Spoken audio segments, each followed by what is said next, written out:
ఏం నరేందర్ రెడ్డి కొండమురికి నమస్తే పెట్టాలని చేస్తారా ప్రతి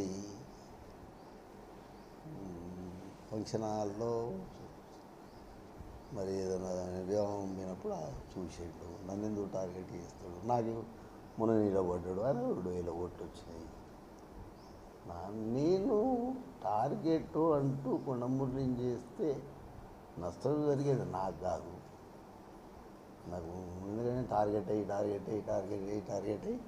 నేను గీడుకున్నా. దయచేసి నాకు ఒకరు టార్గెట్ కాదు, వాళ్ళు నాకు టార్గెట్ కాదు, నా రేంజ్ కూడా కాదు. ఇక నేను అంతకనే ఎక్కువ చెప్పలేను ఎవరికి ఎవరు కాదు. నేను మీరు చూసిండు మీ అందరు కొందరు పాతోళ్ళు కొందరు నా మీద రాయని రాష్ట్రంలో వచ్చినప్పుడు కూడా నేను మళ్ళీ మర్యాద ఇస్తున్నా.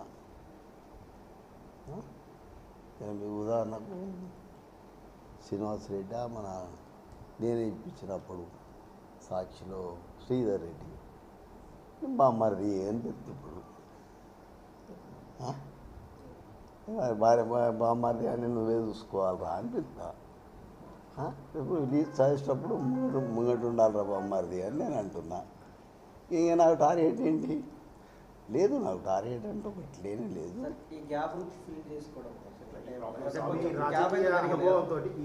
మీకున్న రాజకీయ అనుభవంతో ఇప్పుడు జరుగుతున్న పరిణామాన్ని కొందరు ఏం చేయబోతున్నారు, ఎట్లా అధిగమిస్తారు? నేను అన్న దగ్గరికి పోతా, కంపల్సరీగా మాట్లాడతా.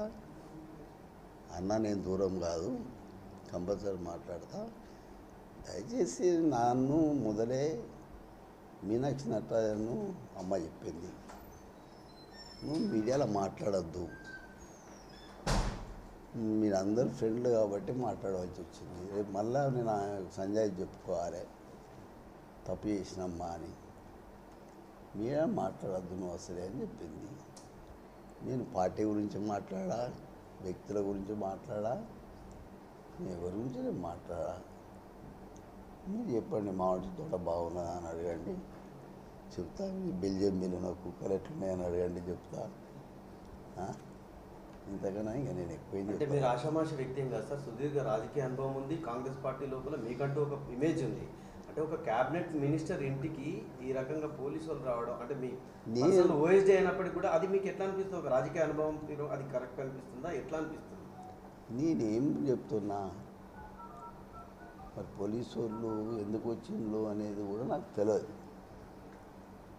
నాకు ఎందుకు వచ్చిండ్రు అనేది కూడా నాకు తెలియదు. ఇప్పుడు కూడా చెప్తున్నా నాకు తెలియదు. తెలుసుకున్నాక నేను ఇలా మీటింగ్ ఉంది, మీటింగ్ అయిన తర్వాత నేను కంపల్సరీగా అందరికీ అన్ని వివరాలు వివరించి చెప్తా తప్ప ఇప్పుడు నేను అమ్మ చెప్పిన దాన్ని వినాలి. ఎవరు